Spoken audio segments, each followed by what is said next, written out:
कांग्रेस के नौजवान लीडर हैं, इंडिया इस्लामिक कल्चरल सेंटर जैसे इदारे में इलेक्शन लड़ चुके हैं। हमारे साथ मौजूद हैं हिदायतुल्लाह जंटिल साहब, जैसा कि जामिया नगर या ओखला पे रहने वाला हर शख्स ये नाम जानता है क्योंकि सामाजिक कामों में काफ़ी बढ़ चढ़ कर हिस्सा लेते हैं। आइए हम बात करते हैं। हिदायतुल्लाह भाई, आप की तरफ से एक जो ऑल इंडिया कौमी तंजीम, आप कांग्रेस के सीनियर लीडर हैं, तारिक अनवर साहब उनकी तंजीम है, आप ऑर्गेनाइज़र थे। एक सेमिनार मुनक़िद किया गया और बात की गई कि जो मौजूदा हालात हैं उसमें हमारी ज़िम्मेदारियाँ क्या हैं? आप क्या महसूस कर रहे हैं? देखिए, ऑल इंडिया कौमी तंजीम जो है तारिक अनवर साहब के सदारत में पूरे हिंदुस्तान में जब जब ऐसे हालात पैदा हो गए हैं, जो नफ़रतों का जो है बिल्कुल बोलबाला बढ़ गया है, उससे बुरे हालात इससे पहले भी थे। लेकिन तारिक अनवर साहब की जो तंजीम है या किसी न किसी मुश्किल वक्त में भी वो आगे आते हैं इस तंजीम के थ्रू। और आप देखेंगे कि जब टाटा जैसा कानून जो है लाया गया था, उसके ख़िलाफ़ भी तारिक अनवर साहब ने आवाज़ उठाई और उस कानून को वापस लिया गया। ये कौमी तंजीम की ताकत थी। और लगभग पिछले 10 सालों से हर जगह नफ़रत छोड़ो भारत जोड़ो का एक अभियान जो है, ऑल इंडिया कौमी तंजीम जो पूरे हिंदुस्तान के गोसे-गोसे में इनके कार्यकर्ता हैं, वो काम करते हैं इस पे। उसी की कामयाबी आप देखेंगे कि वो कहते हैं कि मोहब्बत की दुकान और वो सारी चीज़ें जो हैं, आज के वक्त में हमारे राहुल जी को जो ताकत मिल रही है, कांग्रेस जो संविधान बचाने में बहुत मजबूती से कोशिश कर रही, तो ऑल इंडिया कौमी तंजीम के जो तमाम वर्कर्स हैं उसकी भी बहुत अहम भूमिका रही है। और आज जो प्रोग्राम हुआ है अलग अलग सेक्शन से, चाहे पॉलिटिक्स हो, चाहे मीडिया हो, चाहे लॉयर्स हो, वकालत हो, हर सेक्शन से यहाँ समाज के लोगों ने हिस्सेदारी ली और समझा कि हम लोगों को ऐसे हालात में क्या करना चाहिए।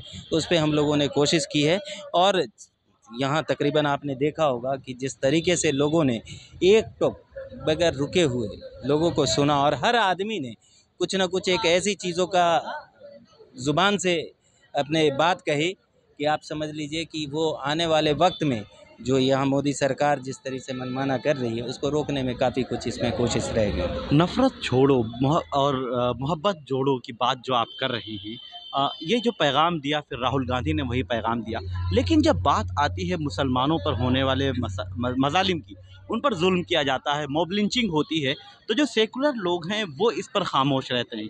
जब मुस्लिम तंजीमें या संगठन काम करते हैं तो ये सबको मोहब्बत का पैगाम देने का काम करते हैं। आप यहाँ कैसा महसूस करते हैं कि क्यों कमी रह जाती है? आपको लगता है कि कमी रह जाती है? मुझे नहीं लगता, क्योंकि जब जब अगर मुझे लगता है, अभी मैं देखिए, बात करूं, गुस्ताखे रसूल का मामला सामने आया, महंत हैं और गाजियाबाद में उनकी गिरफ्तारी अब हो गई है, लेकिन किसी भी सेकुलर पार्टी की तरफ से आवाज़ नहीं उठाई आप गई, हमें इसलिए मुझे पार्टी लगता मानते हैं या नहीं नहीं। मानते? अगर हमारे तरफ से आवाज़ उठती है तो मैं सेकुलर पार्टी का हिस्सा नहीं हूँ, मैं कांग्रेस का हिस्सा नहीं हूँ। आप ये नहीं कहेंगे कि कांग्रेस के लोग कर रहे हैं। पिछले ज़माने में भी जब हुजूर के ख़िलाफ़ उन्होंने ऐसी बात कही थी, तब पुतला फूँका, मुकदमा लगाया। अभी भी हर जगह जो है प्रोटेस्ट चल रहा है, तंज़ीम ही काम करती है, पार्टी के लोग आते हैं। लेकिन आप कहेंगे ना, जब गाँठ है नहीं, तो काम उसका करते हैं, आप उसका लोग काम उसका करते हैं, मैं जी, वही हाँ। कह रहा हूँ कि जब गाँठ है, धागा बंध गया है, तो उसका कौन-सा सिरा पहले खुलेगा, ये बड़े समझने वाली बात है। आप सोचेंगे कि ऊपर वाला खुल गया, नीचे वाला नहीं खुला। जब नफ़रत का मैंने कहा ना, इस तरीके से जब देश का प्रधानमंत्री नफ़रत के बीज बो रहा है, उस ज़माने में आप सोचेंगे कि इतना आसान है कि 1 मिनट में कोई मोहब्बत की दुकान की बात कही और वो सारी चीज़ें आपको तिलस्मी दिख जाए। नहीं, उस पे काम करना होगा। और लगातार हाथ में संविधान लिए हुए राहुल गांधी जी कर रहे हैं, तारिक अनवर जी जैसे लीडर आगे बढ़ के किसी न किसी माध्यम से काम कर रहे हैं, तो ज़ाहिर-सी बात है कि वो मोहब्बत की दुकान ही जीतेगी, नफ़रत हारेगी। संविधान है, संविधान रहेगा और संविधान ही सबके राइट्स को प्रोटेक्ट करेगा। चाहे हम हो, आपको लगता है कि मुसलमान के जब वक्त होते हैं तो कोई नहीं बोलता, ऐसा नहीं लगता।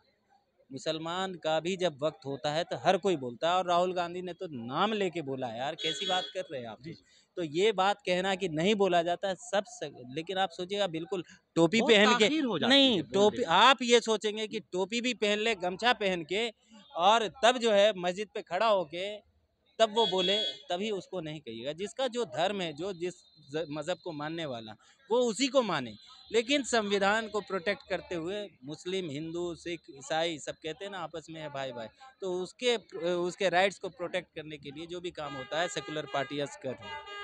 बहुत शुक्रिया आपका। तो ये थे हिदायतुल्लाह जंटिल साहब, जिन्होंने पैगाम दिया है कि नफ़रत छोड़ो और मोहब्बत जोड़ो। इस तरह का पैगाम पहले भी देते रहे हैं, कांग्रेस पार्टी ये पैगाम देती है और आगे भी देते रहेंगे। मैं निसार अहमद खान, भारत एक्सप्रेस, दिल्ली। हमारी वीडियो आपको पसंद आए तो लाइक कीजिए, शेयर कीजिए और सब्सक्राइब कीजिए। साथ ही कमेंट बॉक्स में आप अपनी राय भी ज़रूर दें। और हाँ, अगर फेसबुक पर आप वीडियो देख रहे हैं तो हमारे पेज को फॉलो करना ना भूलें।